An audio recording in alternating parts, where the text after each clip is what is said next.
गंगा नोतलनि जमुना के हम नोतै छी भाय के, जते दिन गंगा जमुना के धार बहे ओते दिन हमर भायक ओरदा रहे। जय मिथिला, हम स्नेहा झा और अपने सब देख रहल छी मिथिला मिरर। अपन सबके कहबी में छै कि 12 मास और 13 पाबनि, और ई हम सब देखतो छियै जे मिथिला में कोनो पाबनि त्योहार के कमी नहीं छै।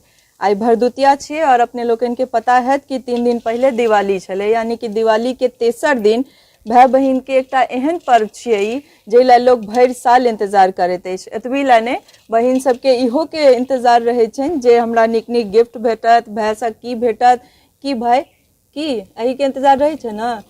त एहि दुआरे छोट भाई हुआ या पैघ, लेकिन बहिन के ई उम्मीद जरूर रहैत अछि जे भाई से आई भरदुतिया रहे या राखी जरूर किछु भेटत। त देख सकै छी अपने सब, हम सब भरदुतिया में छी और जे अर्पण कैल छै, जे हमर सबके नियम अछि। और एहि मटकूरी में बहुत रास चीज देल जाय छै, कुम्हर के फूल और अलग अलग तरह के फूल सेहो देल जाय छै, सुपारी, उकरी, तै के बाद पिठार लगा कर पहले माथा में टीका कैल जाइत अछि, पिठार लगा कर फिर सिंदूर लगा कर, और ओहि के बाद हाथ में पिठार और सिंदूर लगा कर 3 बेर भाई के नोतल जाय छै। और ई बहुत पैघ पर्व छै, मानल जाय छै कि राखियों से बेसी महत्व एहि पर्व के हमरा सब में अछि मिथिला में। हालांकि आनो कल्चर सब में, बंगाल के बात करी तो बंगालो में होइत अछि, लेकिन ओकर सबके नियम किछु और अलग होइ छै। हमरा सब में जेना ई पिठार, सिंदूर, हाथ में ई सब लगा कर मटकूरी में ई जल ढारि के एना जे नोतै छी, और ई जे हमर सबके कहबी छै जे गंगा नोतलनि जमुना के हम नोतै छी भाई के,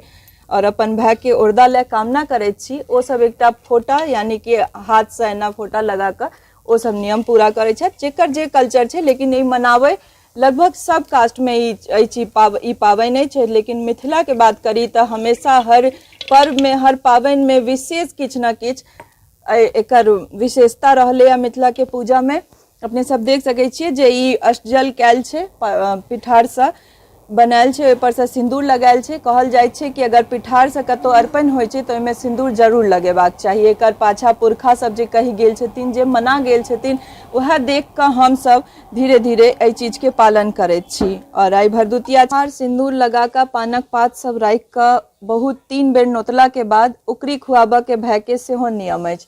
तो हमहू अपन भाई के उकरी खुआ कर और भरदुतिया दिन ई कामना करैत छी जे हमर जतेक भाई सबके ओरदा अहिना बढ़ैत रहनि, जहिना गंगा जमुना के धार बहैत रहैत अछि। जहिना आई भरदुतिया के दिन हम अपन भाई सबके नोति कर हुनकर सबक दीर्घायु होय कामना करैत छी, तहिना हम उम्मीद करैत छी, आशा करैत छी कि संपूर्ण मिथिला के जतेक रास बहिन छथि सब अपना भाई के अहिना नोति कर हुनका सबक दीर्घायु होय के कामना करती। और ई जे परंपरा छै तकरा हम सब अहिना निभावैत रही, ताकि आगा के जे जनरेशन छै, जे बच्चा सब छै, सेहो सब एहि चीज के सीखे जे हमर सबके जे संस्कृति और संस्कार है, ताहिमे केना पाबनि होइत छै, केना भरदुतिया होइत छै, केना राखी होइत छै, केना छठि होइत छै।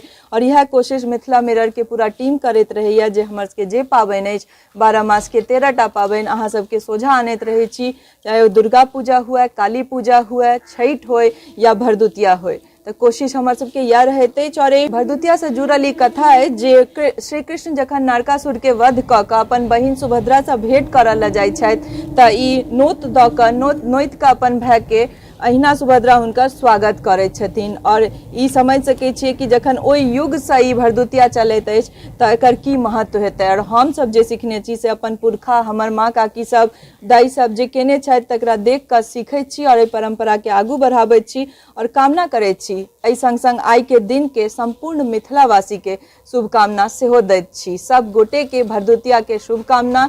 आई दिवाली के तेसर दिन भरदुतिया छै और अपन सबके महापर्व छठि सेहो आबि रहल अछि। तकर जे उत्साह छै, जे सब एतेक उमंग में छथि जे छठि छै और ताहि के बीच में ई भरदुतिया सेहो आबैत अछि। और एहि भाई बहिन के लऽ कऽ सब गोटे बहुत खुश रहैत छथि। एहि दिन तरह तरह के उपहार भाई सबसे सेहो भेटैत छै, और छोट हुए या भाई पैघ हुए, ई जरूर मन में लोभ रहैत छै जे कोनो न कोनो उपहार जरूर भेटत। और ई नोतला के बाद ओकरी खुआ का भाइक दीर्घायु होय कामना बहिन सेहो करैत छथि। तऽ समस्त मिथिलावासी के भरदुतिया के फेर से एक बेर शुभकामना।